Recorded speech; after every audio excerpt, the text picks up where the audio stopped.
You are Locked On Wolverines, your daily podcast on the Michigan Wolverines, part of the Locked On Podcast Network. Happy Thursday. You know what that means? It's time for the Michigan Mailbag. It is so chock full. It's ridiculous. So get ready. Again, I delay doing. Granted, I do the Locked On Big Ten podcast. I did another podcast earlier today. So it always is a little bit of a wait on Thursdays, but this one delayed it until I had the energy to get to all of you for the Michigan Mailbag. I am your man on the ground, Isaiah Hole, publisher of Wolverines Wire through USA Today Sports Media Group. And I mean, let's get to it because it is ridiculous today. Like, so many questions. Almost everyone who asks a question regularly asked one, not everybody. And there's a few people a lot of new faces that I'm seeing in the mentions. So let's do it. Starting with our leaders and best, James Crudup at James Crudup 6. The bye week seems to be coming at a great time with injuries mounting up. I know most of the fan base won't, but would you cut Harbaugh some sort of break if they drop some games down the stretch missing key starters for MSU, PSU, and OSU in particular? I mean, I think I'd cut anybody a break, any coach a break if they are missing some key starters. Obviously, you can't if they lose them in week one and it's not the quarterback. But, yeah, I mean, I cut anybody a little bit of a break, but I think it depends. And probably not, because I know Harbaugh's not going to cut himself a break, and no one's going to cut Michigan a break. That's the issue. So I think part of that is no. So, like, yes and no. I guess it depends on who it is. If you lose, like, one of the corners, that'd be a huge blow. If you lose Josh Ross, that'd be a huge blow. Aiden Hutchinson, any of those types of guys on defense. Obviously, Cade, even though people have faith in JJ, you lose another receiver. I mean, I think things probably could have gone a little bit better, even then more than it did against Nebraska if you had Roman Wilson there. Having two receivers down, I mean, that changes the outlook of what you expect to see in the preseason. I mean, no team expects to lose two receivers, and we'll see if Roman Wilson is healthy by the time that we are able to come back up. All right, Josh Barr at Jadicky. With the offseason changes, Ward and Jim probably discussed expectations coming into this season. Since Michigan is ahead of everyone's expectations so far, do you think Ward is shifting expectations based on results or keeping them from preseason and will evaluate later? I think Ward's going to keep them from preseason and evaluate later. I think that's how it goes with Ward. I don't think that now it would be a different situation, right? If they just lose the next 6 games, but then again, that's probably not what the preseason expectations are. And Ward probably gave Jim a number 8 or 9 or something like that, or at least just seeing tangible progress. Having had cigars with Ward, I have a pretty good idea of where he stands as far as how he evaluates this team. And I don't think he's going to change. I don't think he's going to suddenly be like, well, they're 6-0 now. If they don't get to 11 wins, that's a big disappointment. And Jim, bye. I don't think, or Ohio State. I don't think he thinks in those terms. I'm putting words into his mouth, but I don't think he does. My brother in metal, Michael Wolf at Wolf21. Does number 1 Alabama losing to an unranked 3-2 team show the playoff needs to be expanded? Does Michigan use this bye week to improve some of the vanilla/predictive red zone offensive play calling? On the latter one, I would imagine so, because they've been really big into self-scouting this year. Jim Harbaugh has really been, ever since the offseason, it's just self-scout, self-scout, self-scout. You saw what happened coming out of Rutgers, going into Wisconsin. I would imagine that they're going to try to figure that out. Now, they were fine, like, even with against Nebraska. Cade doesn't fall down. That game is suddenly a different game, right? Because that isn't that was a walk-in touchdown by Hassan Haskins. I think also it's some of the predictability when it comes to like trying to run the ball in the red zone. I think that's more one of those things where it's less like predictability and more of like, we've got the offensive line that should be able to get this done, and sometimes it doesn't work out.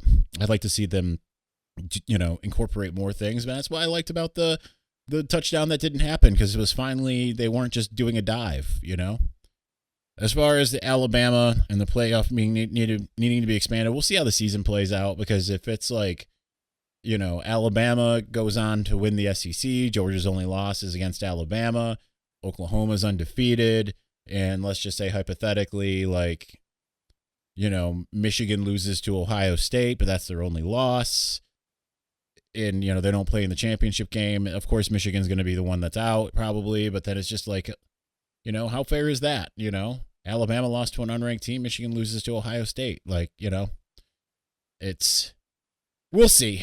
We haven't really had any issues so far with the top four, in the sense of, like, there really hasn't been anyone on the outside looking in that you'd necessarily be like, well, duh, they should have it. If Michigan would have beat Iowa, that would have been a different story.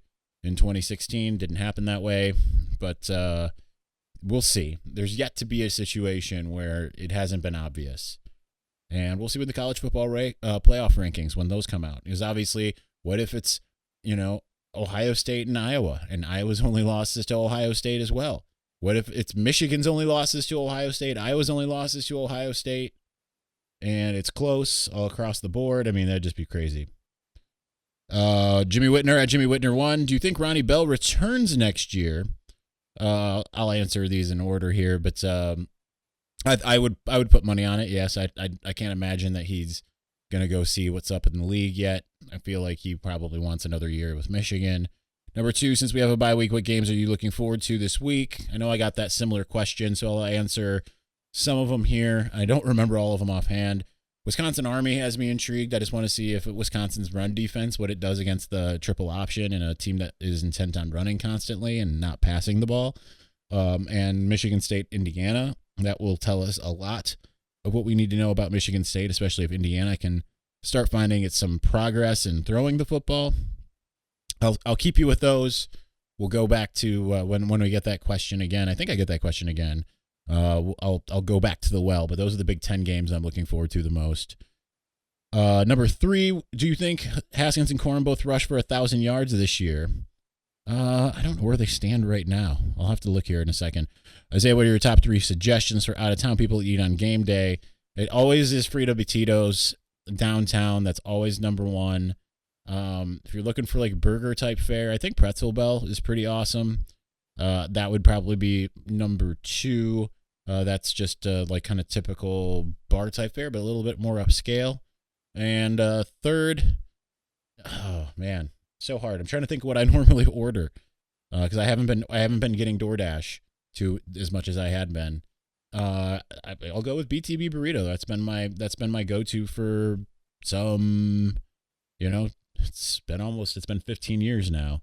So as far as the rushing yards, I mean, Haskins is almost at 500. Blake Corum's at 610. Kind of trending that way, but defenses get tougher. They've had a couple games where they haven't run the ball. I'm going to say yes. I think you're going to have 2,000-yard rushers. Kind of looks that way. You're definitely going to get one, barring an injury. Certainly might have 2. So, all right. KRT at Farmark84. If MSU and Michigan are both undefeated heading into the game on October 30th, does that become the most important game of the Harbaugh tenure? No, 2016 was the most against Ohio State was the most important game. I don't think it's his fault that they lost that game. I think it's probably right close behind there because certainly if you beat MSU, you set a tone for the rest of the season. You got a rivalry win. Suddenly expectations are, all right, you got Penn State. Penn State looks like a team that you can beat. I think that they're going to beat Penn State. I'm standing strong with that. You go into that Ohio State game probably at 11-0. So, honestly, it's hard to say which game is the most important because if you lose to Michigan State but beat Penn State and then obviously Ohio State, I mean, it's all 3 of those are kind of almost on equal footing because, I mean, you really have to beat the two others that aren't Ohio State, and Ohio State is going to be important, but it's not necessarily win because I don't think that that's necessarily feasible at this juncture if Ohio State keeps playing the way it has the last 3 weeks. But because it's still Ohio State. Anyway, Brandon S616. Do you think the practices this week have been split between the MSU game coming up? Split with the MSU game coming up. 100% Northwestern, 75% Northwestern, 50-50. Hashtag Renton. I love there's a bunch of people with the Renton references. One of them was a picture that won't show up here, but I don't remember who had it. But I would imagine it's Harbaugh said focusing on upcoming opponents, so I would imagine that this week there's probably a little bit more of a focus on Michigan State. I don't think they're just focusing solely on Northwestern because they can do that next week. I'd imagine that this week they're probably focusing very little on Northwestern and focusing more on Michigan State, Penn State, and Ohio State. I think that's the way they should do it. Harbaugh said, hey, we're looking at upcoming opponents this week. They're not talking about it as improvement week the way that you've heard before about just younger guys getting more opportunities. So it seems like that's probably the case. Finishing us out in segment 1, Jonathan Joseph at JJoseph2156. At what point does the Big Ten have to take a hard look at its reffing situation and have to do something about it? I mean, all of the conferences have issues, right? Like, it doesn't really seem to matter what conference you're in. They all have reffing situations. You know, the SEC refs in the Penn State Auburn game. You know, if you talk to Pac-12 people, they'll like if I was on my conference call that I'm currently supposed to be on, our USC writer would be sitting and the Oregon writers would be sitting there talking about the Pac-12 refs. You know, I feel like I've heard it about the especially in the game against Texas and Oklahoma. I feel like I heard it about the Big 12 refs. So I think it's just a natural thing. I just think that the refs need to get better. They were a complete you-know-what show against Nebraska for both teams. They were really bad for both teams. Yeah. Anyhow, let's move on. Hey, guys, so there's a few things in life that just aren't fun to talk about. One of them is excessive sweating. You know, when you're sweating through your shirts for no reason. It's embarrassing, right? Some of you may know I have personally dealt with this. When I speak in public, I can't help but sweat through my shirt. Now, listen, I know this isn't life and death, and there are much worse problems in the world, but let's be honest. In the moment, it feels like a big deal. No one likes to pit out during an important speech, interview, or first date, God forbid. I'd much rather not worry about it, and that's why I use SweatBlock antiperspirant wipes. SweatBlock is stronger and more effective than most clinical antiperspirants. Simply apply it at night before bedtime, go to bed. The next morning, you wake up, wash, and go about your day without worrying about sweat, guaranteed. I know this will sound too good to be true, but I literally only have to use SweatBlock once or twice a week. Helps keep me dry the whole time. No more pitting out. No more picking my shirts based on which one will hide sweat better. If you or someone you love is dealing with this, you have to check out SweatBlock. Get it today for 20% off at sweatblock.com. Use the promo code LOCKEDON, or you can get it at Amazon or CVS.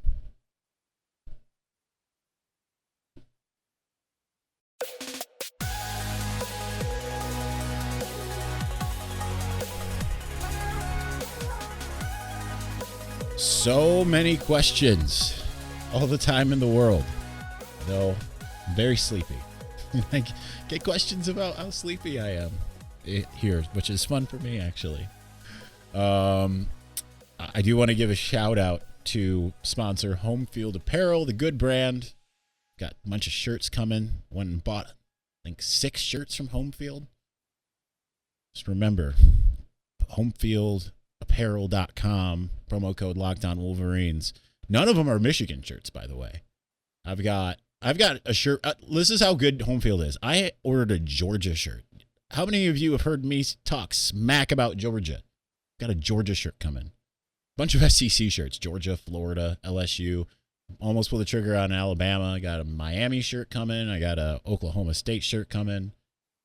Some other one. I went nuts today. Promo code LOCKEDONWolverines at Home Field Apparel. So you'll see me in those shirts quite often here. All right. AJK at AJK4UM starting out the Victors Valiant. Michigan or MSU? Who should be ranked higher? Which is more important, MSU's explosive offense or Michigan's defense? I'll be honest, part of me gives the nod right now to MSU. I'd rather be that the case going into East Lansing. That game is always a nasty fight. I think partially I'm kind of with you because I think explosive offense tends to beat really good defense. That's just my take. Good offense always beats good defense. That's just the nature of football, college football in particular. That said, I think Michigan's a little bit, you know what? I just don't know, because they're both kind of the same team with different flaws. Michigan's flaw appears to be it does not have as strong of a passing game. They both have a solid running game. Difference is Michigan's got 2 guys. MSU has 1. Then you've got then you look at the defense for Michigan State. Its passing defense is bad. But and they've faced relatively similar competition. Michigan State did better against Rutgers. I think that Michigan did better against Nebraska. But Michigan State played a couple of teams that were ranked at the time that now have no business being ranked. You can't crow about, well, we've beat Northwestern and Miami right now. It's like crowing about beating North Carolina or Texas A&M. Although Alabama would love to have that. So I kind of like it where it is for the sake of Michigan. Yeah, like you said, Michigan going in feeling like they're the underdog. I think they need that. They need that extra chip.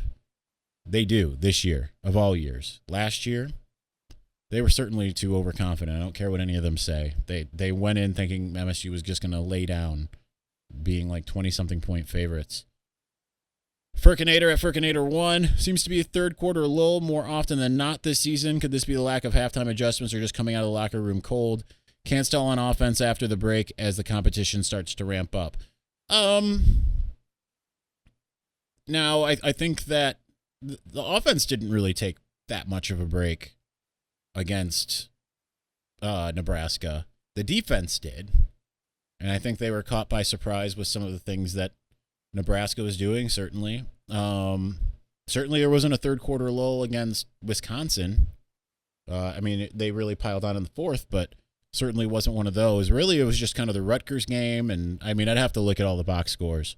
But it doesn't really seem like it's more often than not. I think the third quarter has been okay. But keeping in mind that in 2 games, Michigan in the third quarter had the backups in as well. So I wouldn't say more often than not. Feels like the third quarter went well against Washington, too. I think it's really just Rutgers and defensively against Nebraska. I think those are the 2 where it's kind of like, okay, that's not ideal, but it is what it is. And they're starting fast. That's the important thing. They've been the first to score in every single game that they've played so far this year. So I'd rather have that than a third quarter lull. Or over a third, or have that and a third quarter lull than vice versa pretty much every time. It did used to seem that Michigan in the third quarter in like 2018, that was their quarter. Would like to see them get a little bit more back to that. We'll see. Adam Kasel at Adam_Kasel. What did you think of the atmosphere in Lincoln? On the broadcast, it seemed raucous early, but by the end of the first, beginning of the second half, it seemed quiet until Nebraska scored their first touchdown. Did it seem like that live?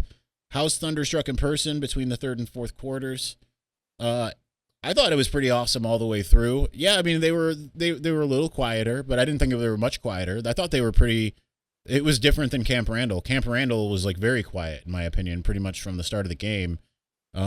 This felt pretty raucous all the way through. Again, not Penn State level. Some people say Penn State level. I'm not there with it. Thunderstruck was pretty awesome. I wish that I would have taken more time to savor it. I was too busy crossing the field and getting video up and getting video of the guys jumping around, trying to get it up. But my phone just refused in the crowd to upload it, and I wish I would have enjoyed it. But that was really cool. Thunderstruck was sweet with the lights turning down, and everyone's got their camera phones up with the flashlights, and everything's flashing red. It feels like, and like the lights up top were like flashing. It was like kind of like what you see at Georgia, some of their night games. I thought it was pretty cool. I'm kind of itching to go back to Nebraska. I'm not going to lie. Tyler at T_Force1.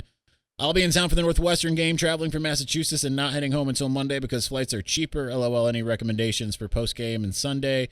Best cigar bar in and around Ann Arbor. Like I mentioned, the food ones, the 3 ones. If you're looking for nightlife, I mean, I don't really know because I don't go out. I can't, I don't drink thanks to my allergy that was onset in 2013. I have drank since then. It has not been a pleasant experience. Last time I drank, I had half a gin and tonic in March. It was March. And I was dead for 3 days. Half a gin and tonic, and I was dead for 3 days. So I don't really know nightlife wise, except for the cigar bar that I tend to go to. I haven't been in a while. I haven't had a cigar in like 5-6 months or something like that. But La Casa on Jackson Road, that's my place. Go there. That's the place to go. Go to La Casa de la Habana. That's the place. See Calvin or Jessica. I don't know the other people that work there because I haven't been there in a while, but those are my people. But I'll say it again, if you're sticking around, you want brunch, go to Jagged Fork. That's the best. And there's some other places I guess I would recommend. I mean, if you're looking to watch some football, maybe go to Regents Field or Pretzel Bell or Fraser's Pub. York is also another good place for some food. They got some good breakfast as well as like sandwiches. Zingerman's is obviously obvious. Zingerman's Roadhouse, if you want to do more of a traditional sit down, they've got the best ribs most of the time. So yeah. Anyway, that's my recommendation. Spencer Whitmore at Spencer Whitmore. What surprised you the most about the game day experience in Lincoln? Could it be tradition or local food spot before? I think just the city of Lincoln, and I didn't really get to see much of it. I didn't see like the traditional downtown, but just like the fact that it's like the Haymarket area, which is where I went and watched the early games at Brewski's. And, I mean, that was a cool sports bar. And, but everything there is like, old brick. I think the roads were brick. There's just people everywhere. And it's just, they're all just in sports bars because it's all just like sports bars everywhere. And it's awesome. And like people are, and then you get around and people are tailgating and just kind of tailgating wherever. But, they're a parking lot. Like there's a gas station parking lot. Guess what? People are taking over the gas station or tailgating at the gas station. Kind of cool. It was just really nice. As far as tradition, I don't know that there was any traditions that really, I mean, I like the balloons. It's cool to look at. You wonder where all the balloons go, and that seems like that's probably not a good thing. But I like the visual of all the balloons. I wish it was really just the student section. I wish it was like everywhere. Thunderstruck was awesome. So, and I did not know that was a tradition because I haven't watched enough Nebraska to know that. I feel like it's not as advertised as Jump Around, but yeah, those are the things. It was a really good experience. I enjoyed it a lot. I'm looking forward to going back, like I said. Mark Z at Mark Zimke. Can you give us a rundown of what your life is like 24 hours after the game ends? It doesn't appear you get any sleep. Well, this particular game was a different scenario because it was a night game. If it's a night game, I'm not going to get a heck of a lot of sleep no matter where it is. It was even worse because I had a flight at 8 a.m. So, all right. Here's how it goes. Here's my traditional game day. And anyway, I arrive at a stadium whatever stadium it is, 3 hours before kick. Especially because I'm photo, got to get there, find where especially if it's a place that I've never been, which was Nebraska's the only one, as far as that's concerned. The only one other place I haven't done photo at, and that's Minnesota. So you arrive, you try to figure out where you're going, try to figure out where the post-game press conference is. I go and get my seat saved because who knows if I'm going to be early or late, depending on what the situation is. Lord knows I'm going to be sweaty if it's warm out. So just to save myself any hassle, I go and put like my camera microphone and tripod base, all that kind of stuff there. And I go through the game. Then after the game, you go to the press conference. That takes anywhere from, that's usually about 45 minutes to an hour-ish. Then the first thing I do is transcribe Jim Harbaugh's press conference, everything he said, post that as everything Jim Harbaugh said, post on Wolverines Wire. And then usually post the post game notes from what Michigan posts, all the trivia, the things that you might have missed. I go through pictures a bit and post a gallery. Just try to, if I'm on the road, don't have time to go through it really. I just end up trying to just scan as fast as I possibly can, try to find 40 pictures that look good. I still have not gone through Nebraska's pictures beyond what I exported. So I probably have a lot of really good pictures that I haven't seen. Maybe I don't. I have no idea. So go through that, post a gallery, check and see what the next thing is. See what the opposing coach said about Michigan if Michigan won. And that sometimes there's a transcript. More often than not, you just have to listen to audio or watch video posted by the other team or Michigan, depending on if it's a home game. So you go through that, do one of those. Somewhere around midnight, I like to start doing my Big Ten power rankings for the week. So get that up. Try to have that up by 1 a.m. I don't think that was the case. Well, it might have been the case this last week because I did the power rankings while I was still in the stadium at Nebraska. That's like the most important stuff. Then the next day, that's when I start trying to get into any things that the players said. If I can, any other hot stories.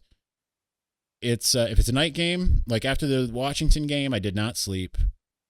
I just kept going. Had some phone calls and stuff outside of that. And then, but this game, I got 2 hours of sleep and then went to the airport, got on the plane. I could have worked on the plane. I started to, but I was like, I don't want to because of my disdain for flying. And it was an uncomfortable flight for me, unfortunately. Great flight there, terrible flight back for me. And, yeah, it's, that's pretty much it. And you just kind of keep going until you exhaust yourself. Sunday is when people read more than Saturday, so I try to focus more on Sunday, but I want to get stuff out that people want to know as fast as I can, which is what Jim Harbaugh said, what the opposing coach said, some trivia type things, the pictures, and then the Big Ten power rankings once all the games have concluded. So, yeah. Chase Glasser via Instagram.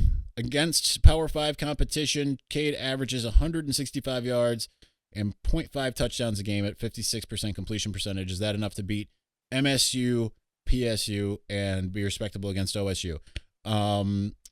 He said, with that in mind, how does Matt Weiss's prediction that Cade would be a 10-year starter in the NFL sound? You have to keep in mind that not all things are equal, because he threw for like 200 yards just under 200 yards against Wisconsin, and then by that time, it was a blowout situation, and J.J. McCarthy's playing. He threw for 255 yards against Nebraska. He didn't throw the ball often at all only had 15 attempts against Washington. Had 193 yards against Rutgers. That certainly didn't go well in the second half. Did well against Rutgers the year before. Only played one half of football against Penn State the year before. So I think that, part of that, is averaging 165 yards. And with the touchdowns this year, I mean, they ran all their touchdowns in this past game. Certainly he hit some guys in the hands. Dalen Baldwin this game didn't come down with them. It's, I think it's one of those things that, if Michigan was relying on passing the ball over running the ball, that'd be one thing, but they're not. As far as Matt Weiss's prediction, we'll see. He's got a headiness that I think is really smart. The fact that, again, I've had people dispute this. I disagree vehemently. Both of the interceptions, one of them got called off, the other one not so, were because Cade, in my opinion, my very strong opinion, saw that there was someone that jumped off sides and went for it. Just went down, who's the furthest person down the field that I can hit? I think that's smart. That's heady. He's taken one sack all year. Aside from those plays, those two interceptions, he hasn't really thrown an interceptable ball. He had a couple others this game. I think Nebraska was on to try to confuse him a little bit. There are certainly things that need to be cleaned up. He's late a lot. He's not always, he's making the right reads, in my opinion, most of the time. This last game, not as much, but he needs to get the ball out a little bit faster. But Michigan's not relying on Cade to be the one to lead the team. It's only been the last 2 games, really, that they've been really trying to rely on his arm. Aside from that, they were just like, hey, we can run the ball, so we're just going to do that. Continuing, will we ever run a constraint or pass out of the JJ package in non-garbage time? If he only comes in and runs the zone read, it's like Pepper stuff in late 2016 when everyone knew what was coming. How many times do people say Pepper's going to throw it against OSU? Well, he was supposed to. He just didn't. I think that was the point of him throwing against Wisconsin, was to show, hey, can throw the ball. I don't think they're going to use it until they feel like they need to, right? But just because they have it in their arsenal, again, doesn't mean that he'll actually do it, especially if he's the one that's making the read. If it's an RPO and he decides to run it, then he's going to run it, right? Peppers, again, was supposed to throw the ball against Ohio State, and he didn't. Anyway, as always, good work on the pod and the content. Thank you. I appreciate it, Chase. Zach Van Lenti at Lenti Zach. Don Brown had a lot of success in his first year, then dropped off significantly. Do you think that it's a possibility with Mike McDonald as well? Before I continue to your next question, I'm going to disagree.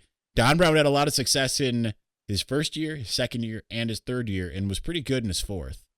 It was, with the exception of Ohio State in year 3, Don Brown in 2016 and 17. Michigan had the number 2 defense in 2017 once everything was said and done. They had the number 1 defense, or maybe it ended up falling to number 2 in 2018. Again, it fell off against Ohio State due to the things that I've said, the predictability and the play calls and all of that stuff, which I have doubly confirmed at this point. And 2019, it was 13th in the country. He had a lot of success until 2020. So I don't think it dropped off significantly at all. But I also think he had, 10 NFL defensive players on his team in 2016. And he hasn't had that many all at once. So it was going to look awesome in 2016. But I still think that the 17-18 defenses might have even been better overall as far as what they were able to do. That's what I think. I don't think it fell off significantly at all. All right, continuing. Do you think Gaddis can figure out his red zone issues? Current production will not equal wins against the 3 big teams remaining. I hope so. Again, the self-scout situation. Because they do need to score more touchdowns in the red zone, and I don't think that 4 field goals against any of those 3 teams is gonna. I know they got touchdowns, but 2 field goals. I think you have to limit yourself to 2 field goals. The rest have to be touchdowns, and I think those field goals probably need to come out of the red zone, right? Like stall out at the 30-yard line. Okay, cool, field goal. I think when you get in the red zone, yeah, you got to score. So I don't know. Hope so. Josh is a nice guy via Instagram. Mailbag questions. Looked like Nebraska was offsides on the interception. Did Cade think he had a free play? Yeah, I know I covered that. But yes, I definitely think that. I think that it was a false start, then an offsides looking at the replay. But so should have been a dead ball. I definitely think that's the case, though. Number 2, can you explain why on earth we ended the game by kneeling from the pistol? Seems way more risky than kneeling from under center. I didn't notice. I was down on the complete other side of the field, so I couldn't really see Michigan's formation. That does seem odd. Yeah, seems like that is weird. I could not explain it. Thank you, you said, and you're welcome.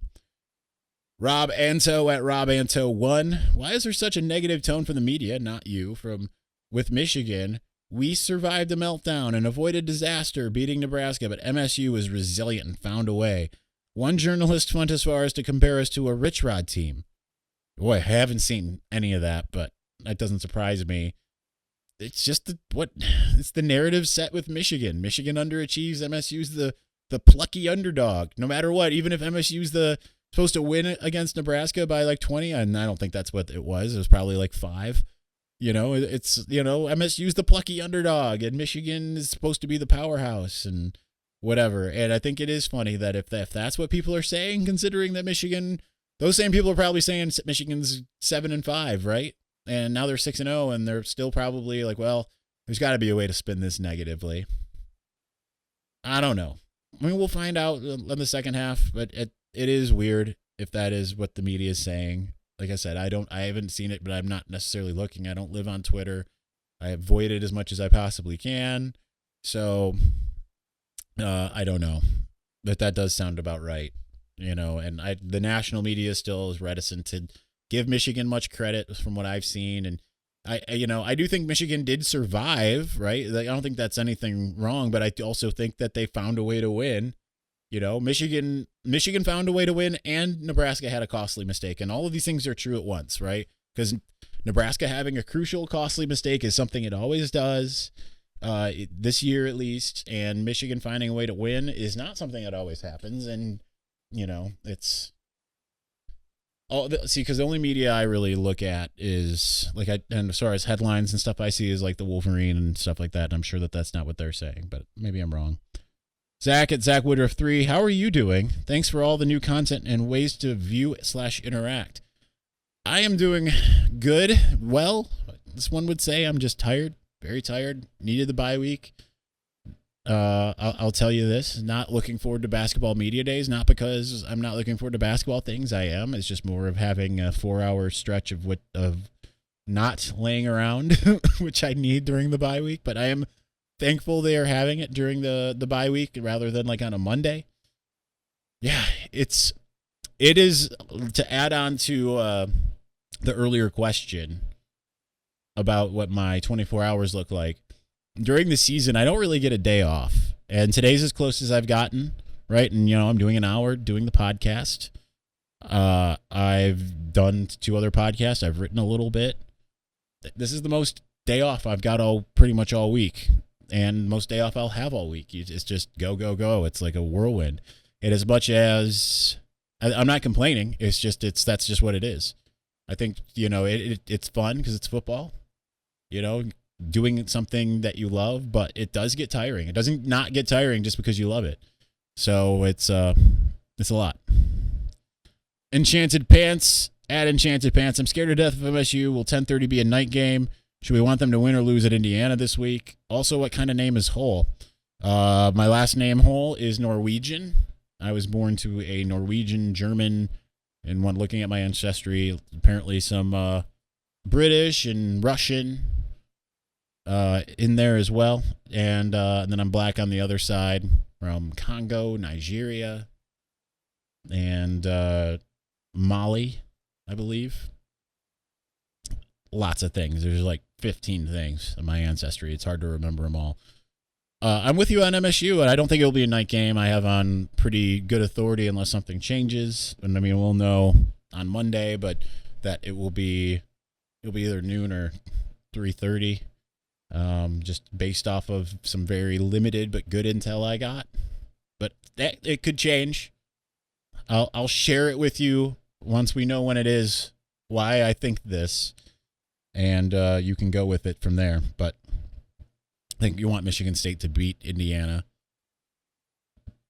because you don't want to have a moment where it's like, oh, well, maybe they're not as good. And then you also don't want them to come in angry, even, and that much more hungry. They're going to be angry and hungry enough.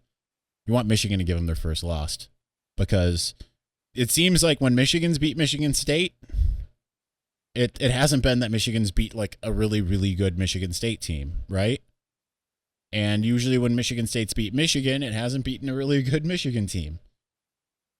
The only exception was in 2011 when Michigan State beat, a good Michigan team. So it'd be nice to see it, two teams that are undefeated playing against each other mid to late season, week 8. Jacob Chavaria at Jacob1721 3950. Should I go to the MSU or the OSU game? Told myself I would never attend another OSU game after the harassment and salted being thrown at me all game in 2019. OSU fans sure do know how to take over a stadium. LOL. And what's your predicted starting 5 for basketball this year? I mean, I'd go to MSU probably if I had. I don't know, because OSU is still OSU. It's still what it is. But yeah, Ohio State fans, I'm sure, are obnoxious. I didn't have that issue the times that I went because I was either in the student section or I was pretty firmly around a bunch of Michigan fans. MSU probably seems like that would be, especially if both teams are undefeated, that feels like that would be the big game to go to. As far as predicted starting 5, I would bet it would be Devontae Jones, Eli Brooks, Caleb Houston, Hunter Dickinson, Brandon Johns. Mike, Mike B _ show. You think Gaddis, Harbaugh have something up their sleeves for big games this year? I would imagine. All right, we saw it a little bit against Wisconsin. So, with the brand of what they were trying to do, and obviously having the flea flicker, and it looked more creative and more aggressive. Yeah, I think that they probably do. Certainly, the bye week helps. So I would imagine so. All right, finishing us out in segment 2, this almost 30-minute segment 2. Ryan at I am 3 Lack, no question this week, but my 6-year-old was in the car with me while listening to your podcast, and he asks, why is he always talking about Built Bar? Rolling on the floor laughing, rolling on the floor laughing. Those are emojis. Love the podcast, by the way. Thank you, Ryan. I put that there not knowing what my read was, and it's not Built Bar, unfortunately, because that would have been perfect. But, yeah, go to Built.com, put in promo code LOCK15. All right, let's move on. Rockauto.com is a family business. They've been serving auto parts customers online for 20 years. Go to rockauto.com to shop for auto and body parts from hundreds of manufacturers. They have everything from engine control modules to brake parts to tail lamps, motor oil, even new carpet. Whether it's for your classic or daily driver, get everything you need in a few easy clicks delivered directly to your door. The rockauto.com catalog is unique. It's also remarkably easy to navigate. Quickly see all the parts available for your vehicle and choose the brand, specifications, and prices you prefer. Best of all, prices at rockauto.com are always reliably low, and the same for professionals and for do-it-yourselfers. Why spend up to twice as much for the same parts? Go to rockauto.com right now. See all the parts available for your car or truck. Right locked on in their How Did You Hear About Us box so they know that we sent you. Amazing selection, reliably low prices, all the parts your car will ever need. rockauto.com. Listen, football has been back for a while now. It's better than ever. Last week was evidence of that across the sport. All eyes are back on the gridiron for the new football season. That's very well underway. As always, BetOnline is your number one spot for all the pro and college football action this season. With a new updated site and interface, even more odds, props, and contests, BetOnline continues to be the number one source for everything football. Head to betonline.ag to sign up today. Receive your 50% welcome bonus on your first deposit. Don't forget to use a promo code LOCKEDON to receive that bonus. From football, basketball, boxing, right to your favorite Vegas casino games, don't wait to take advantage of all the amazing offers available for the 2021 season. BetOnline is the fastest and easiest way to bet on all of your favorite sports. BetOnline, where the game starts.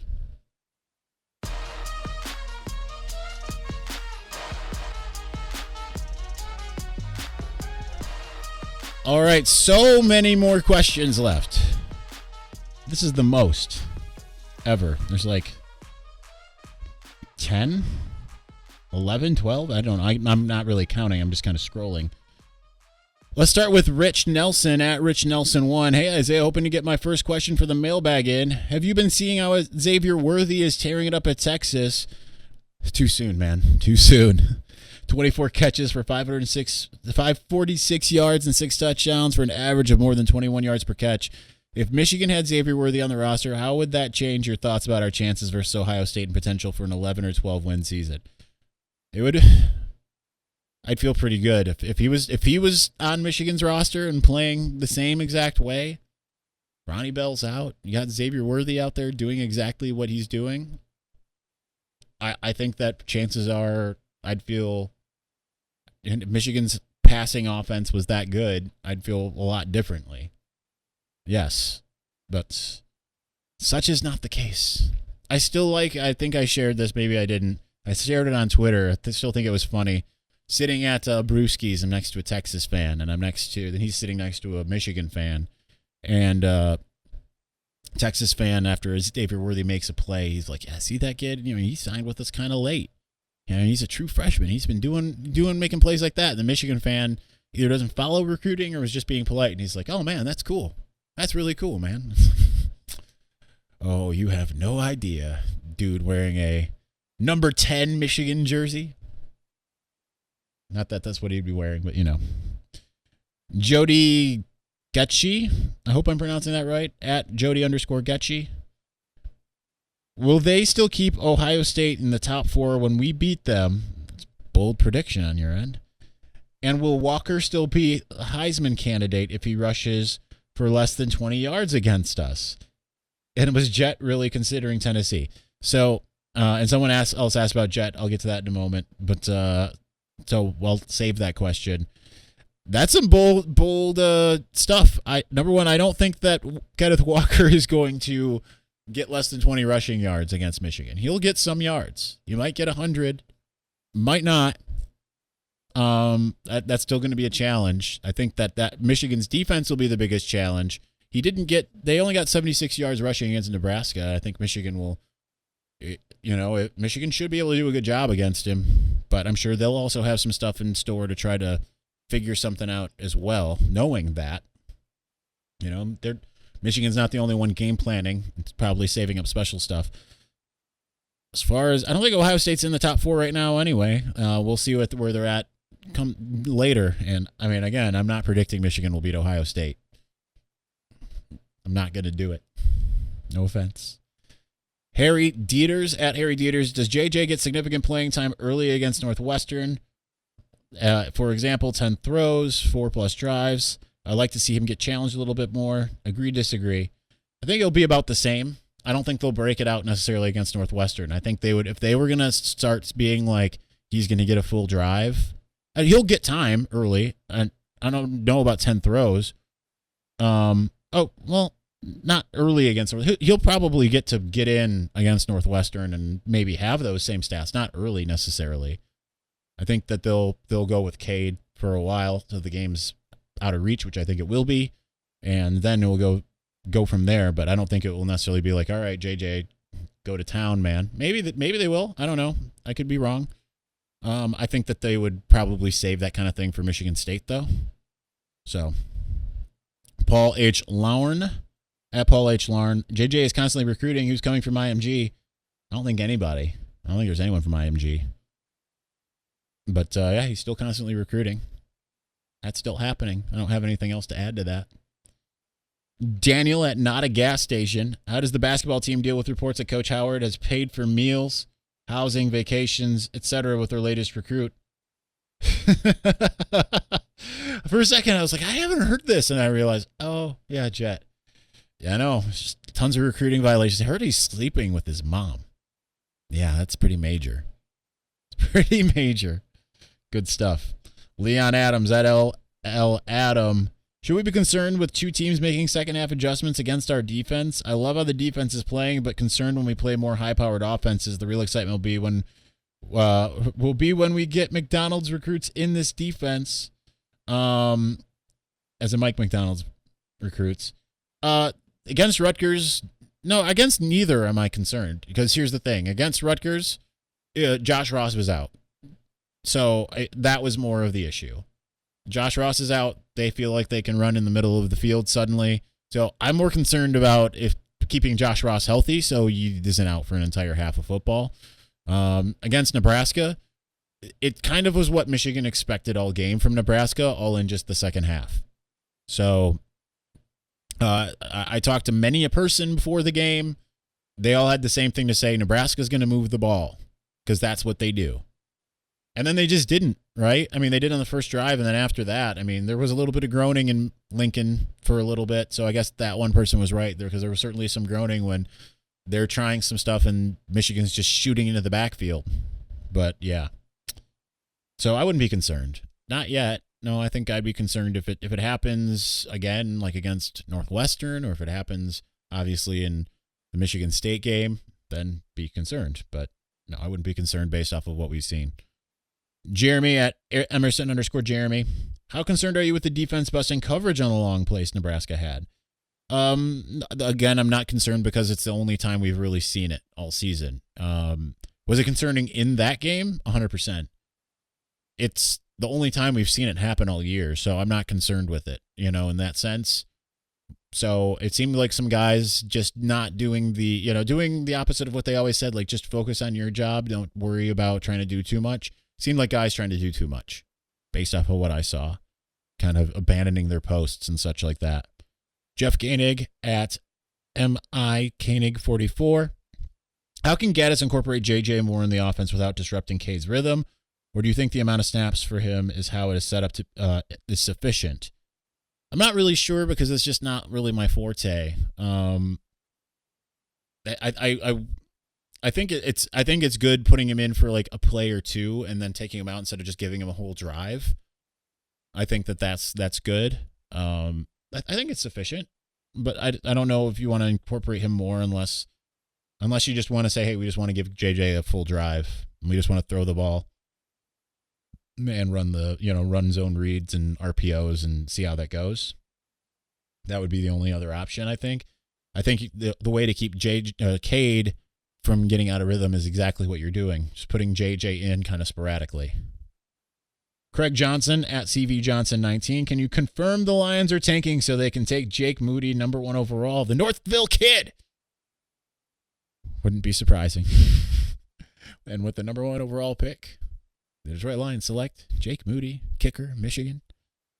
Wolverines culture at Wolf Colts Pod with the bye weekend coming. What games will have your attention this weekend? All right, so I answered the Big Ten ones. Let's go back to the well. Let's see what Week 8 games we have. I've got to pull it up, and I'm not doing a good job of it. See what other ones are going to be on my radar. Well, we got Cal Oregon tomorrow, and other than that, I'm just looking at ranked games. Oklahoma State, Texas could be interesting because Oklahoma State's undefeated. I have an Oklahoma State and a Texas shirt coming up from home field, so I don't know who to root for. Auburn, Arkansas, 2-4-2 teams, but one of them is ranked. Kind of want to see what happens there. If Auburn beats Arkansas, that might mean a little bit more about Penn State being legitimate. Otherwise, I mean, maybe not. Kentucky, Georgia, I'm interested in that. I think that people aren't like Georgia's favored by 21.5. I think that Kentucky might be legitimate and might give Georgia a little bit of something, something. And that's about it. That's about all I care about. And I'm only looking at the top 25. I'm sure there's other games out there, but we'll see. We'll see how that goes. Let's see. Jackson 2 at TrueJJ32. I've noticed in all games except the Wisconsin game, I think that Michigan has played a lot of interior offensive line and meaningful snaps. Something like 5 different guys. Do you have any insight on why that is? Is it skim or injury or just trying to get guys playing time? It's a little bit of all of the above. So this last week, it was because of injuries. So they did play 5 different guys. Because Reese Atterbury came in, Carson Barnhart, obviously Chuck Filiaga and Trevor Keegan both played. Zach Zinter and Keegan had some injuries. Filiaga had an injury, so that's why you saw the other guys come in. But there has been a rotation in the sense of Keegan and Filiaga and Zinter have all kind of been somewhat interchangeable. So that has happened throughout the season. So it has happened. I think even maybe in the Wisconsin game they still split between putting Filiaga and those other 2 in, but I'm not 100 on that. Kevin at Big Kev Hale. So much talk about the QB situation. I'm not so sure I am ready to see a 100% switch, but wouldn't next week be a great week to go? 1 full series with Cade, 1 full series with JJ. I like that rather than a few plays here and a few plays there. I mean, if you feel like you can get away with it against Northwestern, by all means, but I'd rather just keep Cade in rhythm and just prepare against live bullets for Michigan State. And I'd rather it be more he takes the first half and then JJ takes the second. You know what I mean? I think that would be more productive, personally. Alex Fuller at Big Al Full 54. Was there really any doubt Joe didn't pick Michigan? And that's where the Tennessee question that Jody asked. Because I do believe that he was going to Tennessee based off of quotes acquired by Andrew Kahn, I think it was, from MLive, that he was he was going to commit to Tennessee and change his mind on Monday. But that's the thing, is sometimes it's people think things are a foregone conclusion. Remember when the Mallory kid, I can't remember the first name, everyone was like, well, he's a lock to Michigan. And then he ends up committing to Miami, going to the U. My adopted team, the U. It's all about the U shirt. I'm just going to wear that every podcast. I don't even watch Miami's games. I just like those. I like those 30 for 30s. So yeah, I guess there was that. Finishing us out, a good, let's see, how long is this? 54 minutes in, the longest podcast ever. Rod Beckering at Rod Beckering. What is your best guess for the last 6? Can we run the table? Who are your offensive and defensive MVPs for the midseason awards? Entire offensive line for the offensive MVP. And it's easy. It's Aiden Hutchinson for defensive. As far as the last 6, I mean, I said it the other day. I'm going to say it again. People aren't going to like it. I'm not sold on my own prediction. But win Northwestern, lose Michigan State, win Indiana, win Penn State, win Maryland, lose Ohio State. So 4-2 down the stretch. New Year's 6 bowl. Can't be the Orange Bowl, which would make me sad. I want to be in Florida to go to Disney. But can't have it all, I guess. Anyhow, that'll do it for us today. We will be back with Jake Butt tomorrow for the previewing the bye week, I guess is what it is. But anyway, thank you for watching and or listening. We will be talking to you very, very soon. Peace.